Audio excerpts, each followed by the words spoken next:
Welcome to Legacy Conversations, a channel where we preserve military memories and history.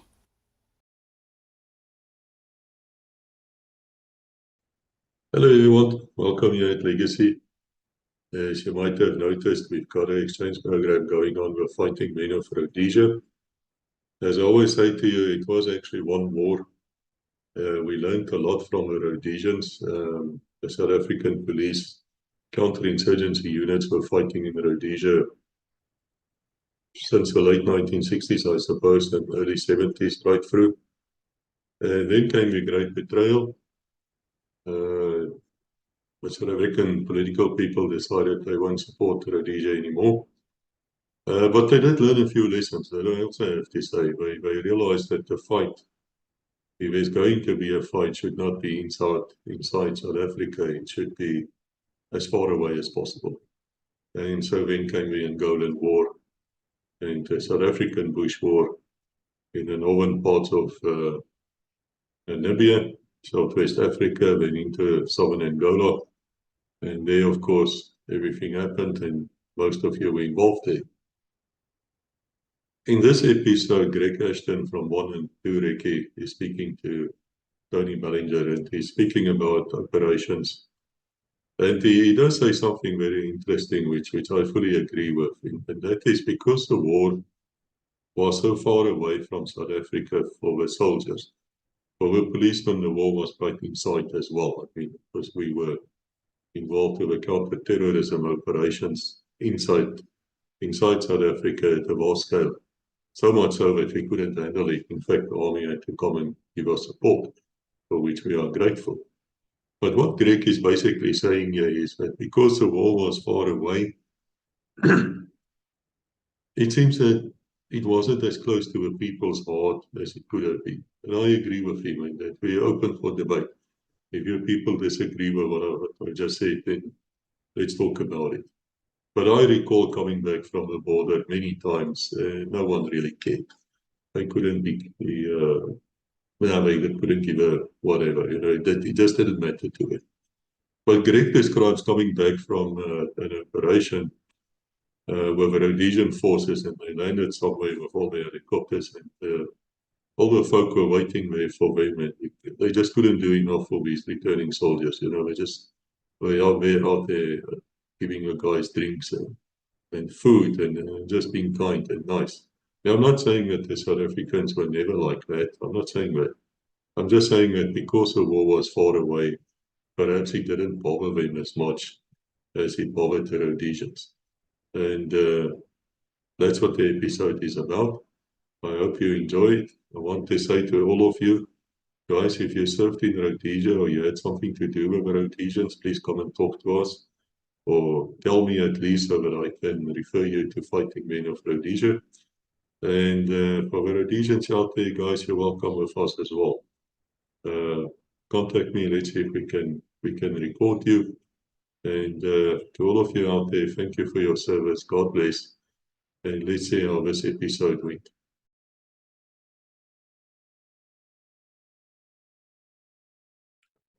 Greg, that's been a tremendous overview of what you did in Mozambique in the southeast of the country and in the Russian front area of Propulse.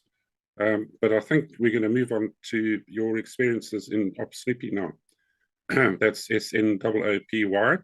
And for our international viewers, it was one of the first responses to the Viscount that was shot down.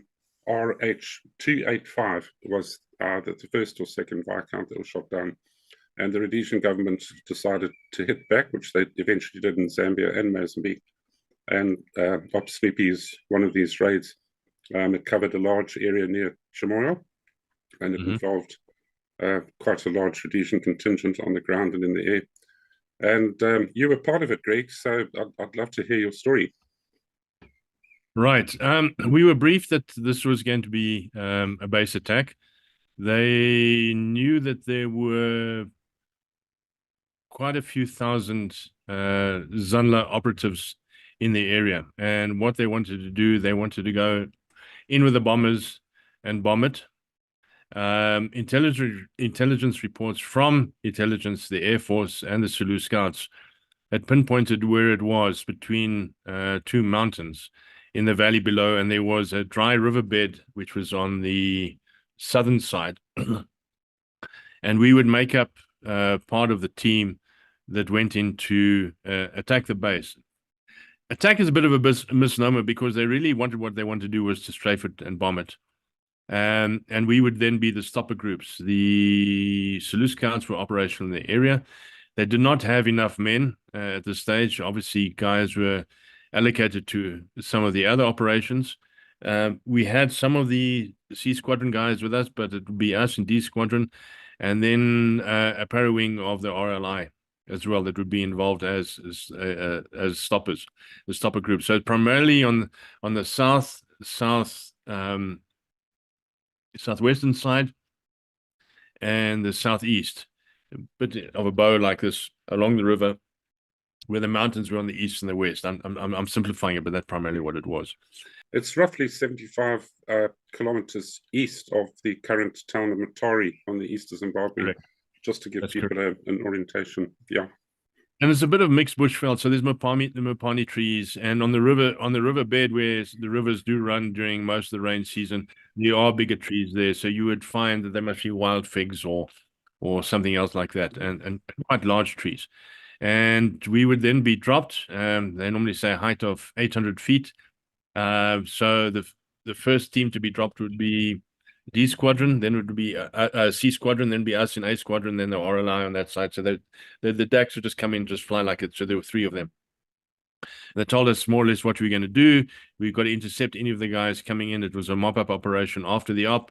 And obviously, kills are important, but if we could capture anybody, even more important, because information was vital. So we would have to wait for the bombers to go in, which they did. At this stage, we were airborne. We took off from Buffalo Range. I think the others took off from ourselves and the RLI took off from Buffalo Range. I think C Squadron took off from Umtali, if I'm correct. I'm not sure. My memory is a bit vague about that at the moment. Anyway, so we were all airborne at this stage, and we were waiting, and then we could hear the bombers going over, doing their thing, and they said, "Okay, guys, get ready, stand in the door, go." 800 foot. It's more like 400 foot, and you still got gommels and other things in between. They told us that when we went out, it would be like a day operation. We'd go in, and this was sort of mid-morning. We would go through the base, cleaned up, and so on. We picked up last light to exfiltrate. And so we didn't need to carry that much kit, but I'm the radio operator. I was reporting into Captain Connie van Wyk, who was later killed in operations. And I was still green. You know, even though we'd done other ops and so on, you learn something very quickly. You are green. The guys who've been doing it for a long, long time also are conservative, because you never want to be the loudmouth, the braggart, anything like that. So I had the only guy with the backpack, but because I had the backpack, what could I carry? Extra mortar bombs. So they give me the mortar bombs to carry. I had extra water and I had to carry extra battery. So now I've got the HF radio. I got to stick to our commander for the duration of the operation. So I've got to be like his shadow, because I'm going to have the radio with him. It didn't happen when we jumped from the plane. We got separated and he ended up somewhere else. Now, at that low height, you think, well, you should be a sequence in which you dropped out. I don't know what happened to him, but he ended up being closer to C Squadron. I came down and I thought I'm going to land in a nice open area next to some big trees, next to this deep donga or dry riverbed. Ashton picks the right place. I land in the biggest tree you can imagine, and I crash to the trees, and there I am. I hadn't released my kit, because normally what you want to do just before you get to the ground, you release your kit on the rope and then you keep it on your feet, and just before you land, you drop it. So you don't get that oscillating movement. In the old days, it was great. Drop it off, you let it hang, but in the bush, you hang it on your feet until you're close to the ground, and about a second before you hit the ground, you let it go, so it doesn't fall very hard either. I'm hanging in the tree, like I don't know what type of fruit, but I'm sitting up there and I'm feeling very vulnerable. So I have my I think we were jumping with FNs at that stage, but it was strapped to me because of your body strap on your parachute harness. So it's strapped to me here, and all I've got is my pistol on this side, which is a Browning high power. It was my weapon of choice, which I always carried. And so I pull it out because I'm expecting guys to be running underneath you. You can hear stuff going on where they've been dropping bombs and so on. And then it was quiet and nothing. Now expecting hordes of guys to come running through. And here I'm sitting in a tree quite high up. Now, when I say high up, I was at least where I was dangling. I was over the riverbed and the tree was on the bank like this. And there was a drop of at least 3 to 4 meters between the riverbank and the tree. I was still another 8 meters or so up, quite high, hanging in the middle of nothing else. Good. Now I'm expecting, so I've got my pistol out waiting. I can hear some of the other guys calling because the brief was, once you've landed, dump your parachute, form up, line up, and then move forward. And I could hear guys calling. There were other guys snagged in trees, but not as big as mine, and they got out quickly. And I couldn't get down, and I was sitting there ready to be picked off by anybody who came through, because you're not going to do much with a pistol, first of all. Secondly, you're stuck in that position. You can't really swing around in your harness. Feeling very vulnerable. I thought, I've got to get out here as quick as possible. But I cannot drop my kit because my radio's in it, and if I drop it, it's again. So what did I do? I held onto the radio, clipped it back onto my harness, released my reserve parachute, dropped it down, filled it down as long as it would go. And then I unhooked the radio, got out of the harness, and I slid down the parachute to where the rigging lines join the canopy. Then when you get to the canopy, it's not, well, it's longish, but I would say maybe 3 or 4 meters of canopy. And when you in that canopy and holding onto that material is very, very slippery. But at least it broke my fall. So I only had about 4 meters to drop to the ground. Got out. We formed up. I eventually caught up with the guys who were quite far ahead. Connie van Wyk was off to the left. I eventually joined up with him. We started walking. We didn't see one Zanlatur, not one. Are you joking? Really? Some guys did come running through far to on the eastern side, on the southeast side there. We caught with the RLI. And I think somebody might have gone through where C Squadron was. I'm not sure. But I remember we just didn't see anything. There were signs of it, but nothing. And we're walking through bush, and then we see open areas. We walked through. They said, no, guys, we've got to go through and walk up the hill. We started walking up the hill, and then traces that set fire to elephant grass. So people don't know elephant grass. It's very tall. It's quite thick. It's like reed-like in construction, but it's thick. It's mostly about as thick as my finger. But it's tall. So it must be about 3-4 meters tall. And it's dry season, and this stuff had caught fire. And we had a massive fire coming our way. The wind was blowing it this way. So we had to evade this and move around. A great opportunity for anybody who wants to take pot shots at guys in disarray like this, because you're trying to avoid fire. And the heat and the smoke is unbearable. Anyway, moved around, moved up the hill. And as we're going up, it's all burnt out. The whole hill is burnt out. We're walking, finding a way. It's very rocky, finding a way. And we're more or less walking single file because it's the only way to get up there. Get near to the top, and here was the first difference between the South Africans and the Rhodesians. 11 o'clock, tea time, guys. Guys sitting there brewing their tea, sitting down there, drinking. You know, the Rhodesian way of making tea, you put your Tanganda tea bags into it, and you boil the crap out of it until it's really, really strong. Throw in your milk and so on and some sugar, and then you drink it. But I mean, really strong stuff. So the guys were all up there. So we met up, and then based on our instructions, our brief was to go ahead some more, and then sweep around in a clockwise, and then come around to the bottom of the base, but go around the hill, which we did. We came around the hill, and there was some remnants of a bomb that had dropped there. And I stand corrected, but one of those bouncing golf ball bombs had gone off in that area, and there had been some guys from C Squadron who'd been up there. The bomb had been dropped erroneously on the wrong place, and these guys were quite badly injured. I think the one guy died at a later stage. I don't recall. But when you go up there and you see massive trees, Kia trees, Mopani trees, and things like that, cut off at about waist height, because that golf ball bomb bounces, goes up, and then it explodes. And it just cut everything off in that area. So the area about the size of half of a rugby field. There was just more or less nothing left there. And then, of course, the earth is badly scorched, and there's a lot of cordite and stuff that been burnt. Anyway, we crossed over the hill, went around on the eastern side of the hill, and there it was quite bushy. And as we're coming around the corner, I was quite far to the back, most probably about 2 2/3 of the way to the back, and the guys were walking. We're walking sort of extended line, but turned sideways, sort of nearly walking extended line, but diagonally. And we walked into some trenches, and there were a whole lot of the enemy in there, and they opened fire on us, but they couldn't shoot. So we went into fire and movement. We killed everybody that was there. We threw grenades. We moved forward. Our fire movement was very aggressive, and will come out when I talk about Ops Uric at a later stage. And before we knew it, we were through the trenches. We'd eliminated the enemy. I don't think Zandler was prepared for this. I mean, we were just so hungry for this. We lost one of our guys, Mac van der Merwe. He'd been injured sometime back in a parachute accident. I'm going back about a year and a half, and he'd broken some of the vertebrae in his lower back. He'd been in harness and undergoing rehabilitation. First operation out, and he was behind a tree, and a guy saw him and shot him on the side tree, and it was nearly instantaneous. He went down. So that put quite a bit of a damper on it. But we then had to pick up his body in a ground sheet, which we made a temporary bush, what do you call it, stretcher. And we carried him down with us to the lower area, which seemed to be open, which we thought was the admin area. So the guys went ahead, scouted a bit, came back, said, it's fine, we can go down there, carry the body down, put it to one side, just made sure that it was fine and so on, covered him. And the guy said, we need to sweep the area. And the area that we were in had a lot of caches of everything you can imagine. So one had medical supplies. There were a lot with food in. There were some that had water and booze, mostly beer.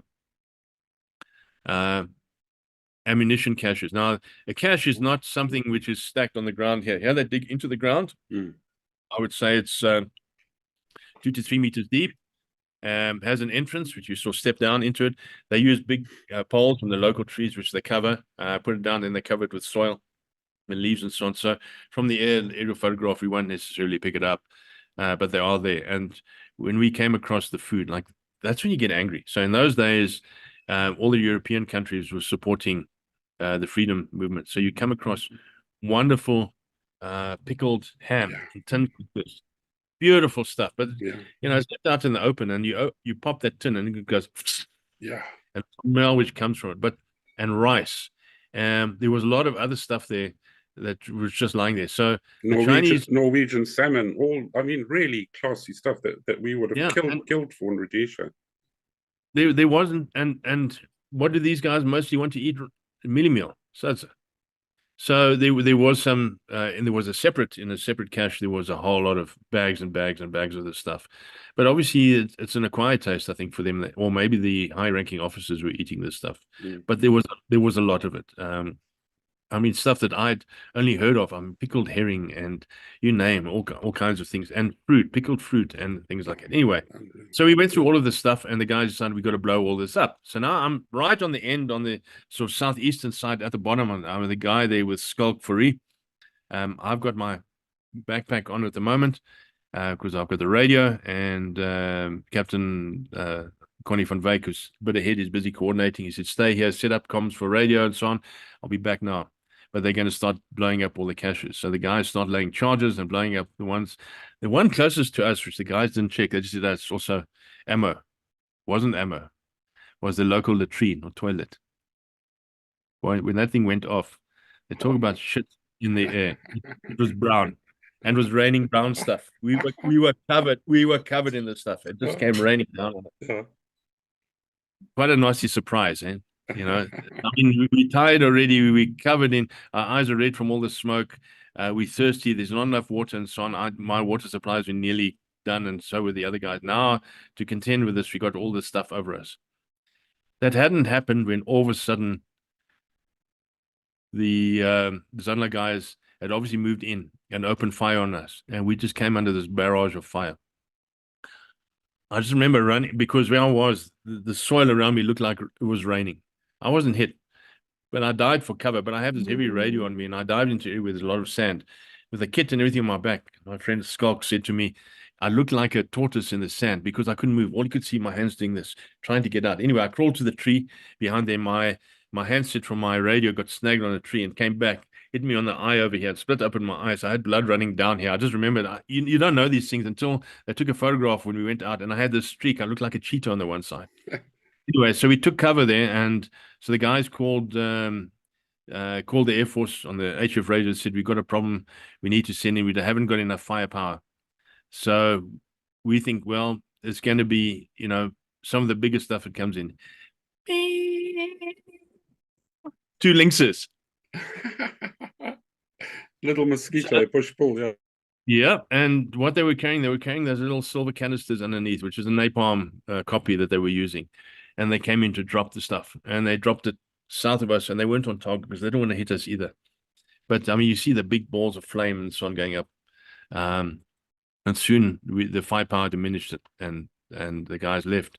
But when the planes came in, they all turned their attention to these planes, and the firepower that was meted out against these planes was unbelievable. You just hear this volume of fire, and the guys don't know how to preempt a plane flying and fire ahead of us, so they're firing at us. So they obviously were missing the plane mostly. I happened to bump into one of the pilots a few days later. We were at Salisbury.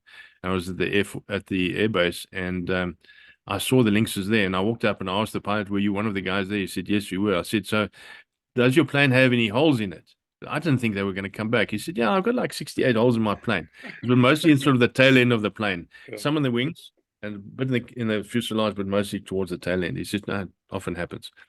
Anyway, so the guys then pulled out, and we thought, okay, well, it's just time to leave. We got water supply came in. They dropped off water for us, these long black plastic bags.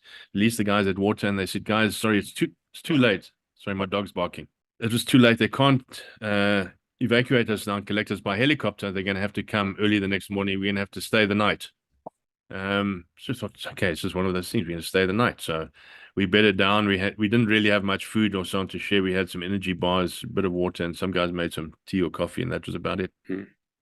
About 9 o'clock, now we're in an all-round defensive position. So we on our own side, we knew that the scouts were causing trouble elsewhere. We didn't know where. They had been in the area. C Squadron was off elsewhere. We were the only guys that really in the camp itself, and the guys from the para wing of the RLI were quite far to the west where it was quiet. But everybody's in their all-round defensive positions. We're sitting in an area where it's all been burnt out. It's got these thin mapani trees and so on around us. At about 8:30 that evening, you start hearing noise of engines. And they start getting closer and closer and closer. These were T-76 tanks that they had and some BRDMs, and they decided to move into the area. They were going to come and teach us a lesson. They came in close to where we were. So we were slightly in a bit of dead ground, which we were lucky. They were on higher ground. The turrets on the T-76, the BRDMs, I don't think they can't go down enough. So they started opening fire, and they were firing over our heads. Big gun. So T-76, I think, is, I don't know what caliber it is, but it's really a big boy. When they think of kaboom, the ground shakes. They did a few shots like that, and then the 12,7s that were mounted on the top of that, they opened fire with just over us. They were obviously trying to get a response, like in previous operations, and we just lay there. So here's a guy. Were those tracked vehicles, or Yes. because the tracked vehicle would be a tank, but the BDRMs had wheels, didn't they? Some of them had wheels, some were half track. Okay. So, and why we know that the scouts took out one of the BRDMs, but it wasn't the half track, it was the wheeled version. What they had done, they'd taken a claymore mine on the road, and they put an overhanging branch on the tree, and they sat there with a detonating mechanism and so on. And when the BRDM drove through underneath it, they hit the kill switch and eliminated everybody because the top of the BRDM is open. So that was really nice. You hear these reports in between, and everybody sort of cheered. It was really nice. Anyway, so here's old Greenie, old Ashton, and this is now, it's been quite an exciting thing. Now all of a sudden you've got these tanks coming close and doing this. I'm hiding behind a tree which is about this wide. I mean, my body's a little bit wider than this. But the anticipation, I've never dealt with tanks before, or BRDMs or anything like that.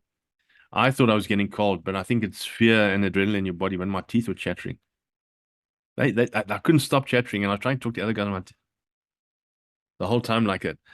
it was like that for about half an hour or so, and then I think your body gets used to it, and the adrenaline sort of wears off and it stops, and it was fine. And the guys came close, we could hear them. So I reckon in the dark, it felt like they were 20 meters away. I reckon they were like 70, 80 meters away from us. And they persisted with this activity and trying to elicit some response or trying to do some damage. And then they turned around and left. The next day, we had to go back and do mop-up operations to clean up everything else that they need to do. Pretty uneventful. There were no Zunla soldiers in the area at all. And then sort of after 2 in the afternoon, they said, okay, guys, we're going to fly out. So we flew out in Bell. They had all the helicopters there. They had the Bell, and they obviously had the Alouettes. And there were 1 or 2 slightly bigger helicopters there called the Puma. Yep. We wondered how those had come in, but they had no markings on them, just the camouflage. There was nothing else on them. Yeah. And I remember flying back. We flew to Umtali, in the direction of Umtali, but we actually went higher up, so more towards Inyanga, so up on the top. And I remember looking out the window, because sitting in the door, sitting in the door, looking out, and all these helicopters flying back in the last afternoon sun. Very reminiscent of that scene from Apocalypse Now, where all those helicopters come in to do the base. Just amazing. And you know, what you feel, it's just unbelievable. So it's one of those things when I think about Rhodesia, it's one of the things that I think of. It's just amazing, all these helicopters. And there must have been, in total, 12, maybe more. I don't think there were much more than that in the whole of Rhodesia at that stage, but obviously they were all used for the op to fly guys out. Actually, there were nearly 50, and I think 30 of them are South Africans. So, yeah. Yeah. So we flew in. Where we landed was on a tea estate. You could see the house in the distance, mostly about 500-600 meters away. But the area we had, where we had the landing zone, was quite big. It was open area on the top of the hill, and there were quite a few people there. And my jaw dropped, because all the locals in the areas, these are the people who are on the farms, the people who stay close by, had all come in to support us. And they had set out trestle tables, and they had set out food, and there was cold drink and milk. I remember drinking milk out of a glass, and it just, your heart just does something, because it's never something I experienced anywhere else before. Just one of those things. And then a certain general in the army by the name of Peter Walls, he was one of the guys who was handing out stuff to us. He said, "Thank you, men. My heartfelt appreciation." You know what that did to me? It makes me quite emotional. I feel very emotional listening to this. It's just just to have that support. And I didn't think it was a great op, a big op that we did. In fact, I think a failure, not meeting the objectives that we had set. But just that, and then people coming up to say, "Are you okay? Is there anything else we can do?" The owners of the farm wanted to take the people into the house to go and shower and bath, and the guy said, "No, they're not going to let the guys go in there, because they'll just abuse it and make a mess of it." But that was the op, and it just, for me, it touched me in so many ways. And you know, sometime later, I had to drive down. It was over the Christmas period, and I had to go down to go and pick up some spares in the area, because there was a problem with what we did. And I met a lot of the people that were there. And just, you know, when you meet the locals and people that have something to fight for, but it's on their turf, it's a different thing to what was happening in South Africa, because the mentality was, it's on the border. It's far away. It's not here. Until the ANC got closer, and there was a lot of stuff that was happening in the towns and big places like the Sasol, what you call it, petroleum plants and so on. But it's a different feel. People take ownership of you. They acknowledge you for what you are. It's not something far away. You are part and parcel, and part of it is say thank you. Thank you for doing what you're doing to keep us safe. And it touched me forever. It will always be with me. Yeah, they're very, I'm not just saying this because I was born and grew up there, but special people. By and large, some of them were arseholes and pain in the arse, but by and large, they were just wonderful people. And all of them had family who were involved in some way or another, especially the elders had sons and daughters who were serving. Some of them had lost. sons and daughters in that as well. And even those who weren't serving, I mean, they hit ambushes and things like that there as Yeah. well. They knew what it was like. And hey, it's a thing. It was a big touching moment for me. Maybe it affect other guys, but for me, when Peter Walls gave me a can of Coke like that, it's just, I mean, you don't see that elsewhere. Wow. You know, Greg, I've watched 252 interviews now, and I've been trying to get the human feel, the essence of what happened in these actions. And a lot of guys just say, oh, you know, I went to Op Uric, and you struggle to get anything out of them. But the way you've painted this picture is exactly what I've been looking for. It's absolutely beautiful, because I'm a writer, I'm an author of 3 books, and I love the written word, and I've got a very vivid imagination, and you need to paint pictures when you're telling these stories, otherwise they're just dry and bland. And I think that talk about the helicopters coming in and the people feeding you, it just, I've really got a lump in my throat, and I'm not putting on an act. Just beautiful, evocative story. Thank you. There was one thing missing from that, and I'm saying it a bit tongue-in-cheek. The Ride of the Valkyries by Wagner that was played in the movie Apocalypse. It's funny, that was missing for me, and I thought if anything, picture perfect, but it's not picture perfect, it's real life, but it's just one of those things, and often I think of that, and I happened to catch a snippet of that the other day, and immediately it took me back to Op Snoopy. It's funny. Yeah. It's just one of... Greg, so far it's been a really fascinating story. I'm just so enjoying it, and I'm sure the audience will when they get to hear it. We're going to move on to one of your other many ops that you actually did, and that's Op Uric, which you South Africans called bootless, and that was blowing up bridges and causing hassle to the routes leading to Rhodesia for Zander, and you decided to blow up bridges and blah blah blah. And I think it also involved the attack on Mapai, where the Puma 164 was shot down at Bergem, yeah.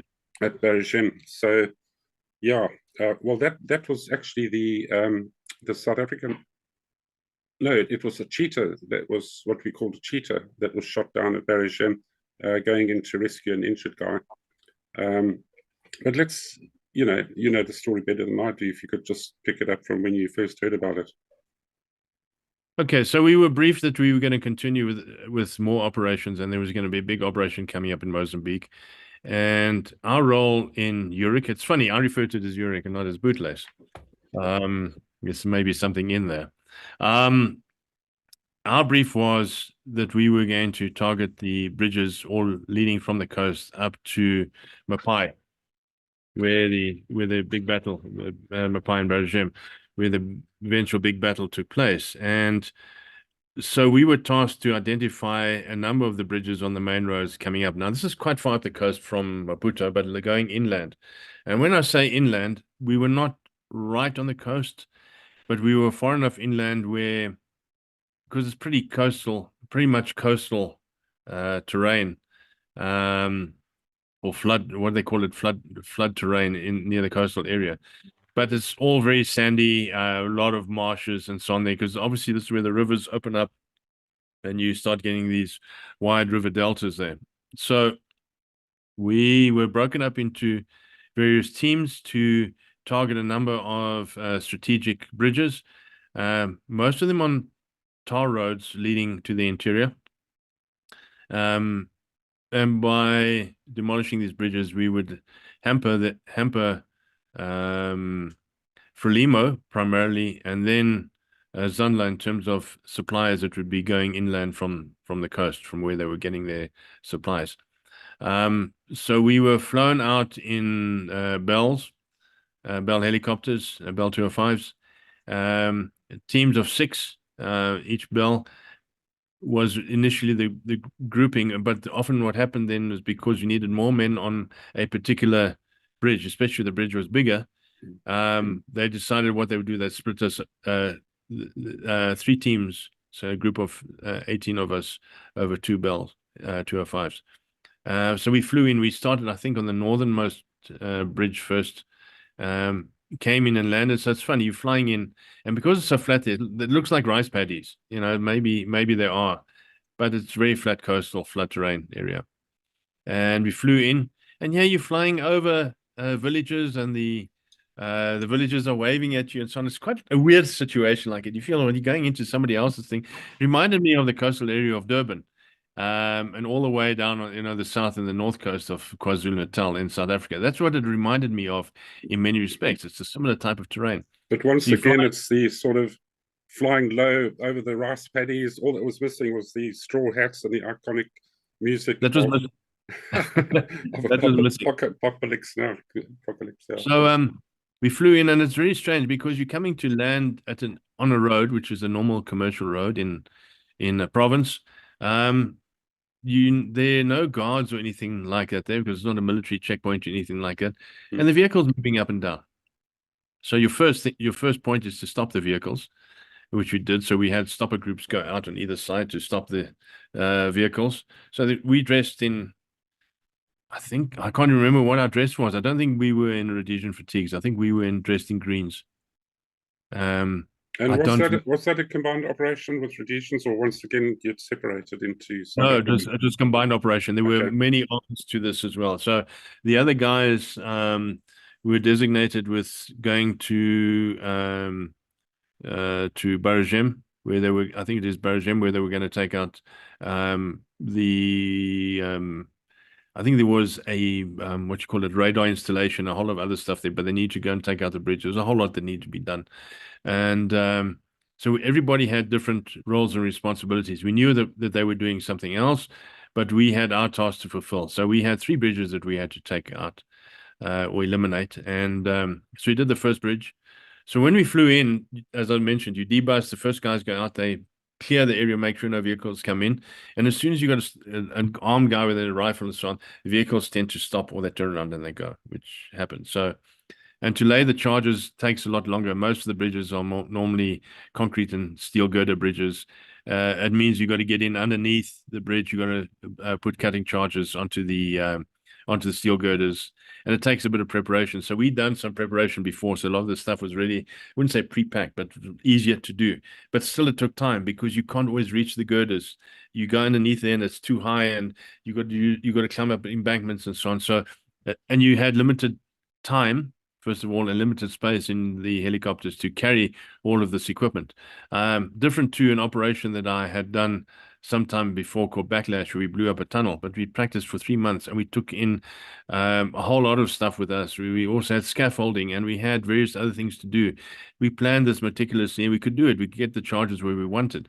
But when you're going in on short notice and they give you 2 weeks or whatever lead time, and you don't have access to all of the equipment you need, you do what you can. Anyway, so we set out to do the 3 bridges. So we did one the one day, and then we were going to do the other 2 the next day, if I recall correctly. So we blew the first one. It was enough the charges were enough to cut the beams underneath that were supporting. They weren't big bridges. When I say in length from one side to the other, maybe 20 meters. It's not big, but the embankment on the other side and where they cut it, there was no other place for vehicles to cross through or to go around. They would have to build a Bailey Bridge, or they'd have to rebuild that bridge to do it. So it's also, for people who are interested in logistics like I am, blowing a 20-meter bridge sort of seems pointless in a way because it's a temporary thing to fix. But the fact is they couldn't go around to the left or the right because it was just swamp everywhere. Would you agree with that? Yes, I would. It was actually, there was water and there's swamp. Yeah. The other thing too is that the Frelimo government, on whom Zandler was dependent, were not really equipped to do a lot of this. This was built in the Portuguese era, and was part of the whole engineering planning of these routes and so on. So the Chinese and the Russians were supporting, I think more so the Russians, sorry, my correction, were supporting Frelimo at this stage and so on. And to get somebody in to come and build a bridge would take ages to do. So it wouldn't prevent them entirely. I mean, they could mostly lay girders and so on across, but not big enough for vehicles and so on to go over. So they would have to find another route. Yeah. So really it was a tactical decision to blow these up, to hamper the delay of suppliers going to the western side of Mozambique to the Rhodesian border. They could find other routes around. They could eventually find dirt roads, and it would be a longer route.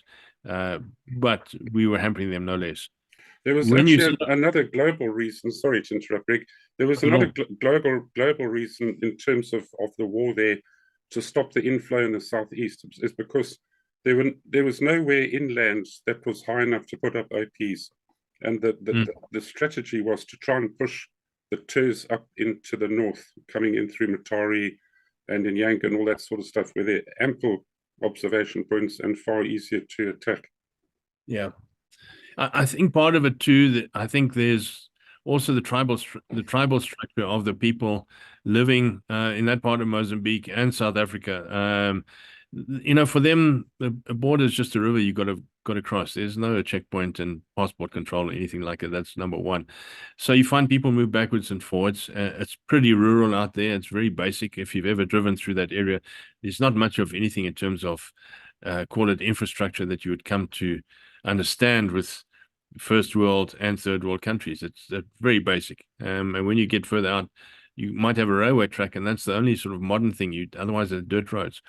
Anyway, so when you blow one of these bridges, there's quite a bit of charge that's going off, and obviously you use a number of detonation devices like T-bones or dog bones and things like that to give a delay, because what you want to do, you want to blow the girders, the steel girders first, so they break, and then you put a big charge on, which would then damage the concrete and cement structure, and you blow that away. If you blow at the same time, often it's still left standing. So you use these devices to be able to blow effectively. So demolitions is something that we all had to specialize in or do a basic and advanced course in, and then you can go and specialize later. So we all had a pretty good understanding of how it worked. The military has a way of, they have a rule of thumb. So that when you're out in the bush or anywhere and you've got to work on something, they've got a way that you work the basic calculation, and the military always doubles that. Just to make sure that it happens. And guess what happens? People like us that are there think that's the rule of thumb that you're going to do, and what you do, you add a little bit more extra to that as well. So we, on the first bridge, when we debussed from the helicopter, we had our stopper fields, the guys who went underneath. Now, I wasn't part of the team that went underneath. We had other people who were designated. I was in the top controlling one of the stopper groups, but I was closer to the bridge, so I could man and see both. And you see vehicles coming along, and they're driving along, and then they're not too sure. Then they see it's a white face in a green uniform, and the guy's looking quite menacing, so they slow down, and then they think twice, and some of them reverse, some of them stop, or invariably they turn around and they go back. They do a 3-point turn, because invariably those roads are raised in the flood plains as well. So you find that they do a 3-point turn and they turn around and go back. So that was fine on the first day when we blew up the bridge, but there was shrapnel and concrete flying all over the place. I remember we were sitting in a stormwater gully on the site, and a piece of steel about the size of a bicycle came over us, and it just embedded in the concrete below. But I mean, it went in deep, like 2 meters in, and there was a long piece of thing. I mean, it was just like striking a frisbee. Anyway, so we did the first one. It took a lot longer than we thought. The helicopter had offloaded us and had flown back to a holding area because we didn't know how long it was going to take. We then called it, came back, picked us up after the demolition of the bridge, and we flew back to a holding area where we would all be. And we thought it was going to be safe. Well, from the aerial photographs, it was an island in a marsh. Great if you love mozzies and things like that, except this was dry season. The marsh had dried up. So what we thought was marsh was just short grass like this, and very, very dry clay type soil. When it dries and starts cracking up like it underneath, a lot of it. And some places the grass was a bit longer. Then we got to where there was thatch grass and so on. So we're in the middle of this island. So the guy said, we've got to dig trenches because there's no other place for us to really stay. Dig a trench or scraping for yourself. And the ground was rock hard. So I think I went down about this deep, and then hopefully the soil on the side would help. It's just, we didn't have the equipment with us. We were using our knives and things like that to really dig trenches. We weren't prepared for this. Busy setting up the camp where we were based. So we had quite a few people there, and the helicopters in the middle. And we get a call on the radio from the RLI that were close to us. They were sort of more south of us. They said there's some enemy in the area. They're approaching. They're coming through the thorn trees and they're entering the grass to where we are. We need to do something. And we were the closest. So we just dropped our stuff, put on our fighting kit, and started moving forward. I was carrying RPD at this stage. And so we lined up, went into line abreast, and we're walking through this grass. And the feeling that you get when you do this, because you don't know what is coming. You can't see anything. And I've had it a few times before, where you're walking through the long grass and you feel and you know that somebody can see you. if a guy's a good shot, he can take a pot shot, and you'd be the first guy to go. But, you got to have faith in your hands. As I said to you earlier, which was part of the conversation, my faith in God and my Christian walk is important to me now, more so than it was then. And I know that I still believe in God, but I don't have the same relationship with him now as I had then. Today, it's very much different.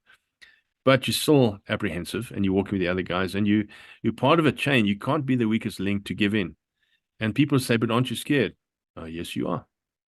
You are, because you don't know what's going to happen. But what carries you is your teammates are going to carry you. You know your training is going to carry you. You know your weaponry is going to carry you.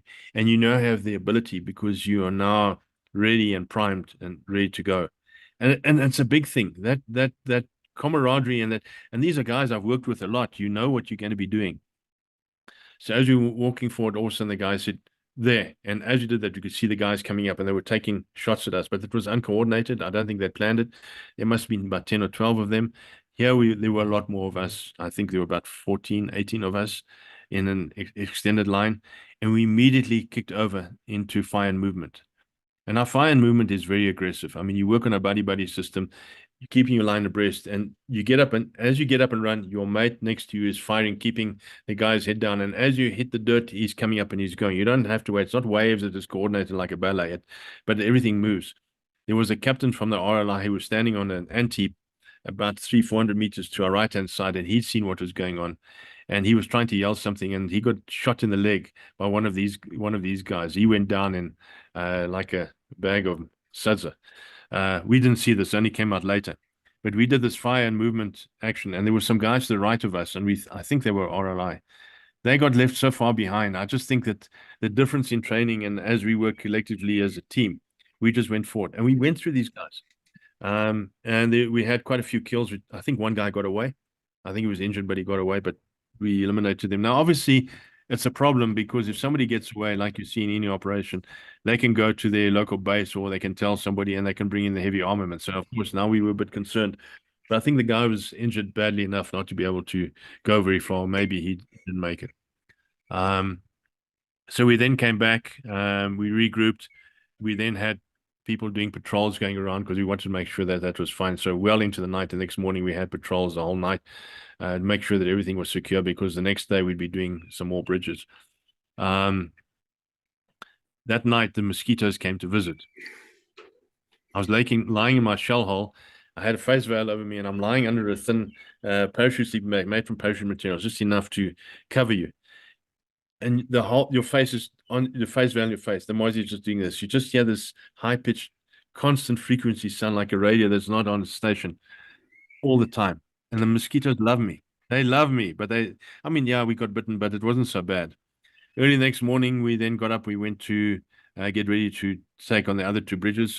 We were split into two teams. One team went to the one bridge, and I was on the other team, went to another bridge. Bigger bridge this time, moving more south, so a lot more people in the area. I think we're the furthermost south of all the bridges.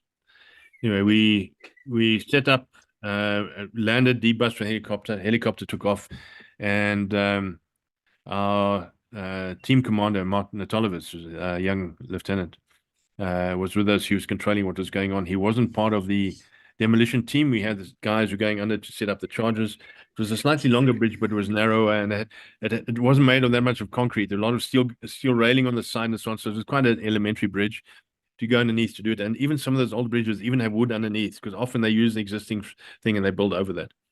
So here's a funny scene. So we're sitting there and there's a truck coming down from the other side. And we want the truck to stop. But the truck driver is a bit stubborn. He wants to continue driving, and he's driving along, chugging along the road like us.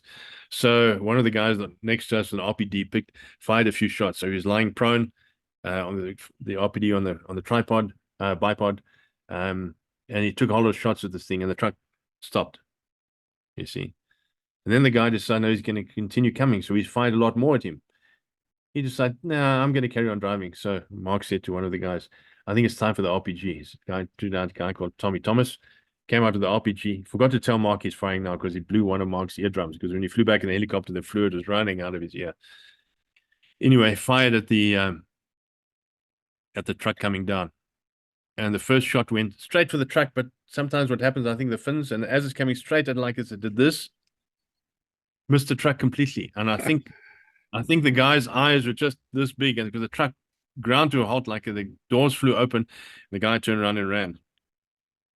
Quickly primed the RPG and fired. The second round hit the truck in the front and the nose, detonated and so on. Blew up the bridge, and then we flew back after the helicopter picked us up to where we were going to get together at our assembly point where we had been for the night. And we were there at the assembly point, and now we're on standby, ready to go up to go and assist the other guys on standby. So now we're listening on the radio, and this is when we heard that the helicopter had been hit. This Charlie Small and the guys, the engineers, were on board that helicopter that went down. I can't tell you what it feels like when you feel absolutely helpless. And we knew a lot of those guys. We got to know them over a period of time. And obviously there were some of the South African guys, the pilots and so on. We didn't know them, but we knew that they were there to support it. And obviously that whole thing went south from there onwards. It was just such bad news. And when something like it happens, the feeling of, I wouldn't say dread and despair, but I wouldn't say futility, because war is futile in the long run. You think about everything that you've done, and you think why? Because often it's a political decision. You look what happened to Rhodesia and Lancaster House, irrespective of how good you were and how good the fighting men of Rhodesia were. Lancaster House sealed the fate of Rhodesia, which was very sad. And here in a situation like this, where you hear what has happened, and the guys are speechless. You don't hear any chatter on the radio, and then you hear guys calling for help and this and that, but it's not direction from the operational commander. Look, it came through about 2 or 3 minutes later. They was then starting to redirect traffic and to go and help, see if they couldn't help and pick up the bodies if there was anything they could do. But the guys were under fire as well at that stage, so it was really, really difficult. So that's my contribution towards Ops Uric that I can retell at this stage. It's not, I wasn't in the fire with the guys in the front, but we did our small share. Wow, that's really interesting. And then at the end of that, you went back to your collection point, and then you flew back to which part of Rhodesia? Somewhere in Recce? We were at Mabalahuta. Mabalahuta. But we, I think, if I recall correctly, we flew back to Buffalo Range because it was the closest from here to reasonable. And then from Buffalo Range we went back to the Red Ants. Yeah. And we collected our stuff, because then we were also being told, because of what was happening, it was within a few days of the peacekeeping forces that were coming in, and we told that we had to get out of the country sooner rather than later. They didn't want to be caught with other people Rhodesian soil, even though I think people were aware of what was happening. And then from there we flew to Salisbury, and we were expecting to come back again in a military capacity, but it didn't happen, which was really sad. And I left with a longing. It's funny, there's certain things that you miss when you go back. It's funny, I kept a lot of the coins, the old big coin like that. I used it as a golf marker for many years. I miss the bacon. Do you remember the bacon we used to get there? The best bacon in the world.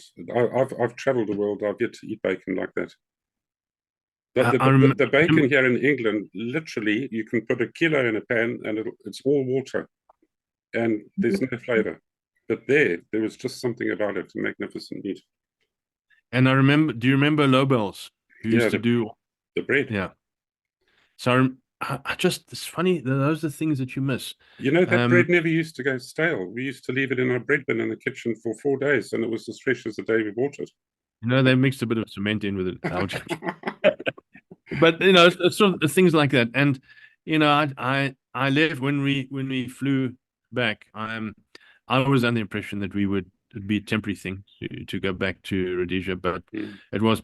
I did go back a few years later, but was in a civilian capacity. It wasn't the same.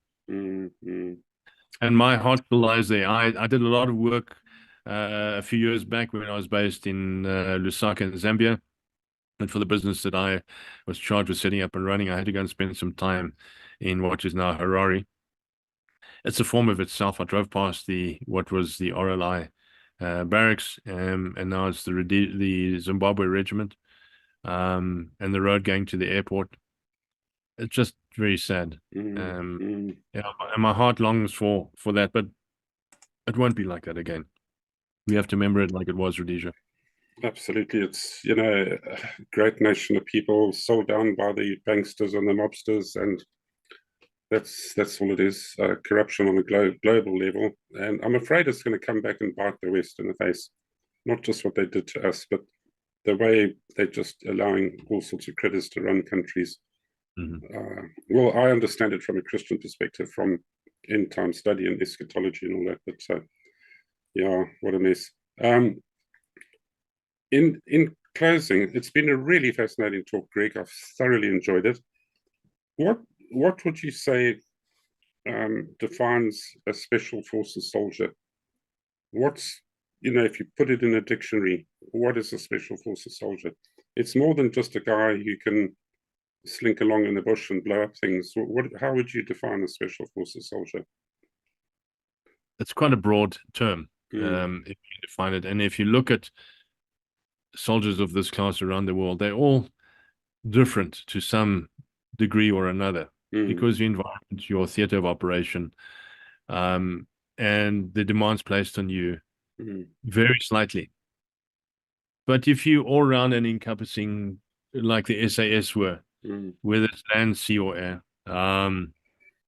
working in small teams or slightly or larger teams to be able to do that,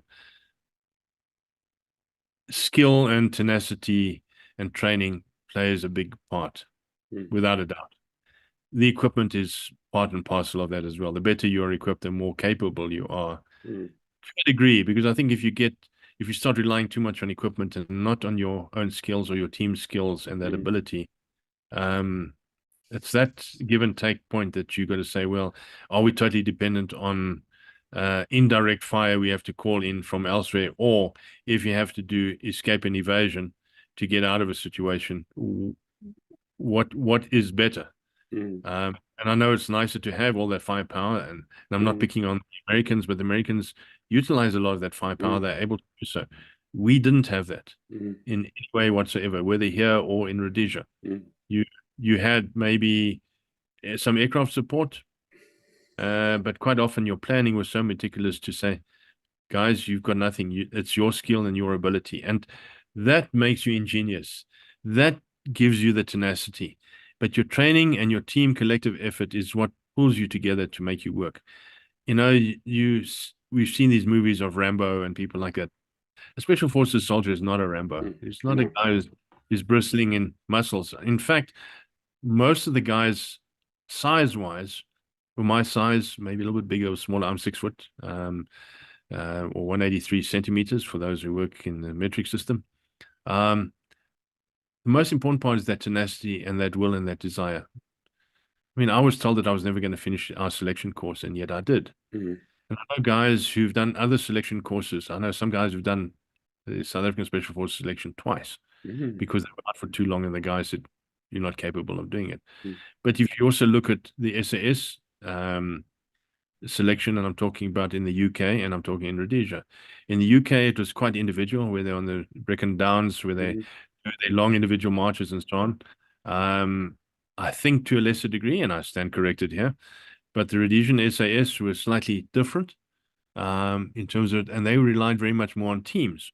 And I think working as a team, you're never as good as a team. You don't have all that capability, and you don't have a 360 all-round capability any time of the day. And having team members around who are like you, who are dependent on you as you are dependent on them, makes you stronger. It is a weakness in some ways too, but let's look at the positives here.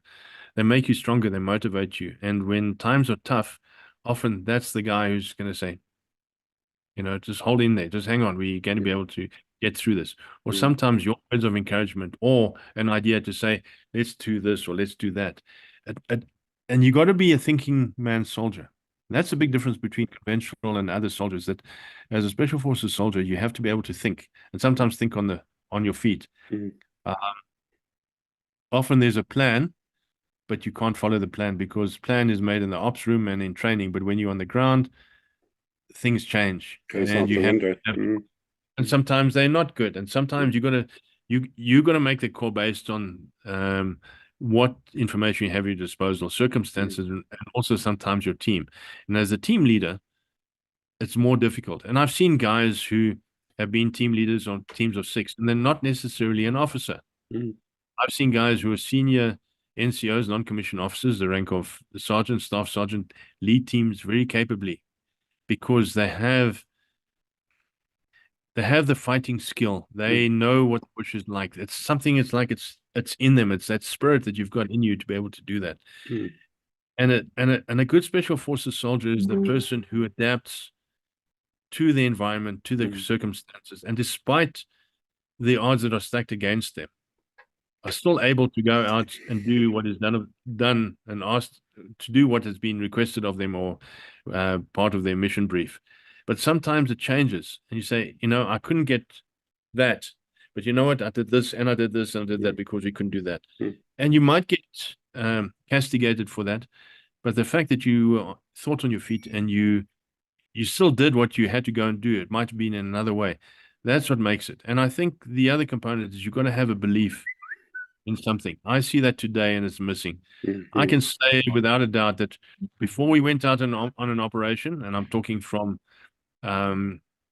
my experience in special forces in South Africa, at 1 Recce and at 2 Recce, and to a lesser degree with the SAS, and I'm not knocking, it's just, I think, circumstantial. Before we went on an operation, we used to huddle together, and someone would read the Bible, and we would pray. Now, are we better than anybody else? No, but you pray and you ask for guidance, and you ask that you do the right thing, and you look after your comrades that are with you. And when you come back, you get back, people even before they put their kit down, the guys come together and say, "Thank you, Lord, for guiding us." And I think that for me is one of the biggest things in terms of being a soldier and committed to what you do. We're not mercenaries. We're soldiers who fought for the belief of our country or the greater cause. Like the South Africans went to Rhodesia, and why? Because they were fighting the onslaught of the communists in whatever format, whether it's ANC, Zipra, Zanla, you name it. It could be any of those, because they were all puppets under Russia and under China as part of the greatest communist onslaught and the plan for Africa. So that's what you feel. I worked in a lot of other countries as well, working from South Africa in undercover, doing the things we need to do later on. Still was exactly the same MO, same thought, and so on. It's not necessarily something you can write home about and say, "Oh, we were wonderful, we were great." Sometimes what you did was negligible. It might have been information gathering, but what you did was for the greater cause. And I believe that we did the right thing, because if we didn't do anything about it, I think the rule of communist led governments would be far more pronounced. It would have happened a lot sooner. Absolutely. I know what's happening in Zimbabwe, and I know what's happening in South Africa at the moment. Something I don't agree with, but that would have been on our doorstep a long, long time ago, not where it is now. And you wouldn't be sitting in England now where you're sitting now, Tony, because of that. Yeah, Greg, I agree with you 100% that communist countries would be a lot further than they are at the moment. There was something about the dominoes dropping when Rhodesia got taken out. It seemed to be more profound than other countries like Angola or wherever else. Something almost in the spiritual realm happened in my mind. But moving on beyond that, in conclusion, would you like to give us a little talk about your movement or your involvement in the Moths, and that another organization, I believe? Yes, for sure. After I left my military career, when I served permanent force, I did a period of 7 years. I left and then went over to territorial, as they would call it in Rhodesia, or citizen force in South Africa, and I joined up with the guys from 2 Recce. So 2 Recce is primarily a citizen or territorial force regiment, or it was, closed in 1991, and I served with them all the way until it closed in 1991. Did quite a number of operations. Loved the time that I was there, but you're also getting on. You have other requirements. You're in civilian life, and you've got a career and things like that you also need to focus on. Yeah. And anybody would tell you, if you look at what's happening in Israel, the guys are taking strain, because if you're not generating income and earning your bread and butter, what's going to happen? It's all good for God and the fatherland, but there's also more to it than that. Absolutely. So I didn't do very much after I'd left. The Special Forces decided they wanted to set up an association, which they did. So they set up the South African Special Forces League with various chapters in different locations or provinces. I headed up the one in Johannesburg. It was called Fort Hunter.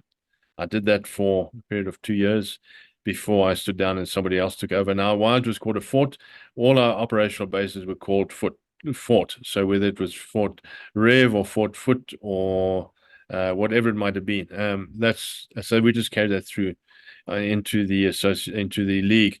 The league then changed its designation and became an association because of legal entities and registration and tax compliances and various other things. So they changed it to the South African Special Forces Association. I'm still an active member there with Fort Hunter. So this is many years down the line.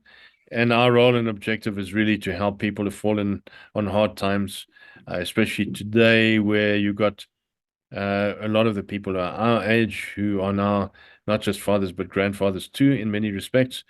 A lot of them are not equipped. And when I say not equipped, because of age, maybe health, maybe qualifications, and the changing demands of what's happening in the world, they're not equipped to be able to handle that. And financially, a lot of them have been struggling.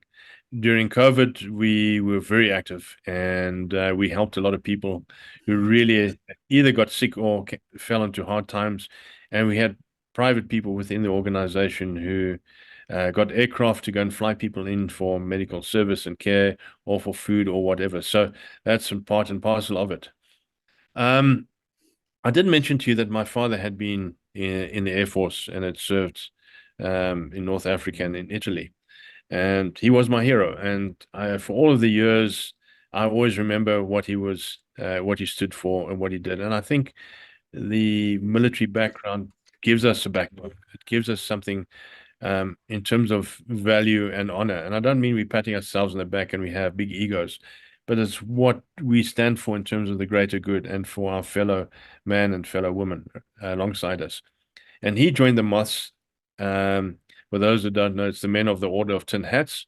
And that was established after World War I, if I'm correct. Yes, after World War I. And my father was a Moth in two Moth shell holes. The clubs, they call them, are shell holes. He had one in Nelspruit in Mpumalanga. Then he moved to one in White River. Then he moved back again to the one in Nelspruit again because he was getting older and they provided accommodation. So that's part and parcel of what we do to be able to support people. But I wasn't a member of the Moths. I was interested in joining where he was. I'm based in Johannesburg. He's based down there. It wouldn't work. So somebody I knew from one of the local Moth shell holes here approached me and said, wouldn't I be interested? And I said, no, not yet. And I sort of put it off. I didn't think it was of value. Then my father was getting quite old. He was already then 89 or 90. And his health in terms of age was failing him a bit. He was getting forgetful and he would leave the stove on. He didn't want to bath every day. He was not looking after himself. And remotely, it's very difficult to look after either of your parents or any loved one. So we brought him up here, found a place for him. So we put him into an old age home, which is very close by. We could see him on a regular basis, and he was still a Moth. On a Wednesday night, I happened to go around there, and he was dressed in his Moth uniform. He said, we're going off tonight. And I said, Dad, we're not going off tonight. He said, no, but there are Moths here. I want to go. So I took him to the local shell hole where the guys were all together, and they were only too excited to see him. I mean, here's a guy who was then 91 or 92 in his full Moth regalia. It inspired me because the then chairman of the Moths, or what we call the Old Bull, had said to me he would like me to just join up, which I then did. And it changes your perspective because it's about everybody who has served and about caring for others. There are a lot of people out there now. There are people our age. You talked about earlier on about communicating. There are people our age out there who are the fathers and husbands to their family members. And I know quite a few who cannot talk about anything. They have what I would refer to as a post or delayed PTSD. They struggle to communicate. They struggle to be a functioning member sorry about that, to be a functioning member of society and somebody in the family. They're just not able to do that. And these are the people we try to draw and to pull in.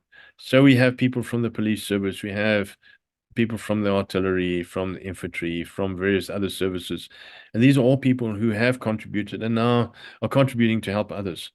The value of the moths is to be able to, I mean, there are 5 value platforms that you stand on, but it's also we will remember them, those who passed before us, for what they gave. We might not necessarily agree with everything, but remember that they stood for the freedom that we have today. You have that all around the world. To remember our veterans. It was a sad thing for me last year on Veterans Day. There's a big plinth, or like the Arc de Triomphe in France, there's a big one here in Johannesburg near the zoo at the War Museum. And we had a parade there, and this was just on Veterans Day. And at sunset, it's called the Sunset Parade. We walk past the plinth, and our shadows then fall onto the plinth, and you can see this as we're walking past. And it was quite an emotional moment, not for me, but for others as well, because on the plinth itself, on the inside, are all the people who died in World War One, whose names are written on there. So they carved out, chiseled out in the sandstone. But then you've got everybody else who's around there. And when we'd finished, we were standing there, and the guys were talking and said, do you know, at the end of World War II in 1945, when they had the march past at the War Museum, there were 4,700 men just at that parade marching past. Today, I don't even think there are 4,700 men in the whole of South Africa who are part of the moths. Now, those are all members of the moths at that stage. I don't think they're even that in the whole of Southern Africa, and I'm including places like Zambia as well, where they have representation too. So sadly, I think we're the last of a generation. You touched on it earlier when we weren't being recorded, but I think we need to leave a legacy for those that follow in our footsteps. Somebody might look at this interview years from now and say, what an idiot he was. He gave up everything like that. But I gave it up for others. I believed in what I was doing and what we were doing, because we had a common cause, we had a common value. And, for me, God is still the most important thing in my life. He wasn't then, but he had bigger plans for me. And that's how I'm going to end it.